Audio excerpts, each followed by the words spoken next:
Hi everyone, welcome to the channel. This is Fahad Mirza, and in this video we are going to have a look at a brand new tool called as Memoripy. Memoripy is trying to resolve an issue which is quite, I would say, prevalent at the moment, and a lot of tools and frameworks are trying to solve it. Some are successful to the extent, but still I believe this is an open area to be explored a lot. MemoryPy is trying to bring in memory to the large language model, especially the context aware memory for long term. It is a Python library designed to manage and retrieve context aware memory interactions using both short term and long term storage.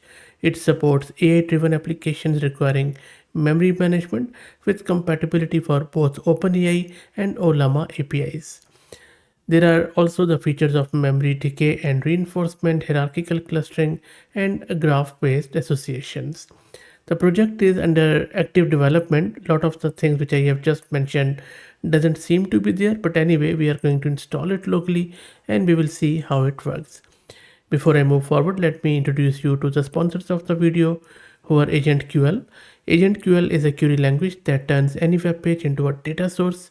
With its Python SDK and live debugging tool, you can scrape and interact with web content. AgentQL works on any page, it is resilient, it is reusable, and it structures output according to the shape of your query. Let's install this memory pile locally and we will see how it works. You can see that I'm running Ubuntu 22.04 and I'm going to install it in my virtual environment to keep everything separate. Environment is created. Let's clone the repo and I will drop the link to it in video's description. We have cloned it and we have seeded into this. Now, in order to install MemoryPy, all you need to do is to run this pip command because it's a Python package and it installs OpenAI package, scikit-learn and few other things as part of this installation, which saves us some of the work. Meanwhile, I will be using it with OpenAI's model, so make sure that you have OpenAI's key. So go to platform.openai.com and grab your OpenAI's API key.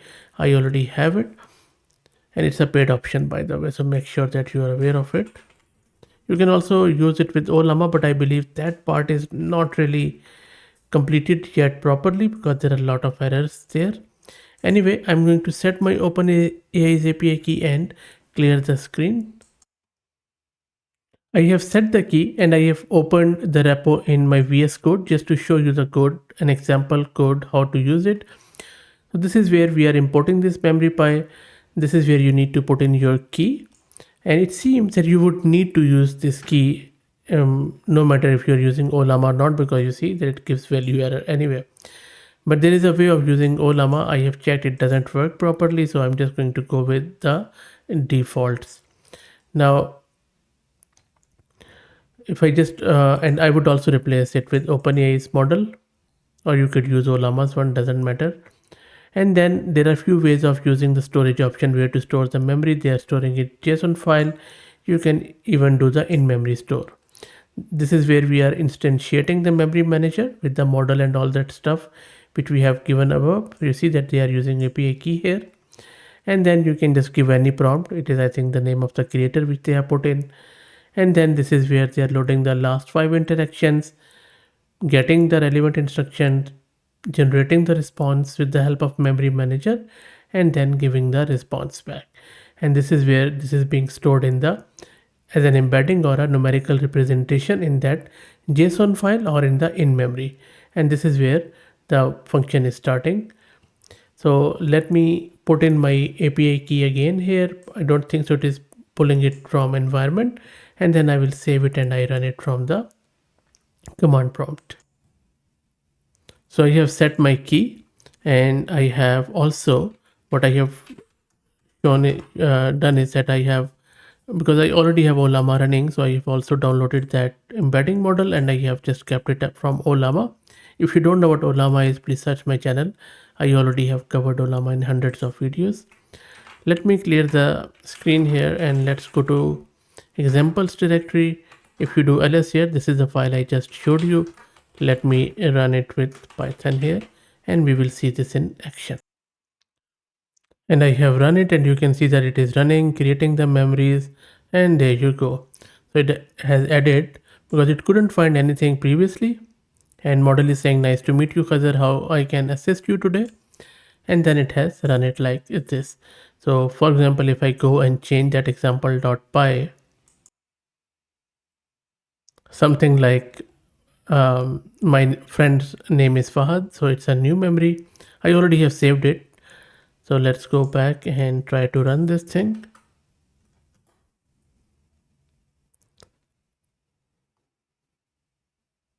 There you go. So it has added another memory, and you can keep adding memories like this. If you are trying to use it in a production environment, then I would just say that you use an in-memory store, or properly just change it to something else. But I think that this area still needs a lot and lot of improvement, because even this solution, I believe, is not scalable. So in my opinion, if you are just doing some um, POC, or you just need a short-term memory, I think this is okay. But if you're looking for a long-term storage for a lot of memories, for maybe, for example, for your agentic software, I'm not sure this is going to cut it. But if you look through its design, that is quite impressive, because for example, you see that they have just divided it into memory manager, memory store, in memory storage, and all this stuff. So this is quite cool. I think this could be a good foundation of a really good tool, which could be scalable, which could be more flexible.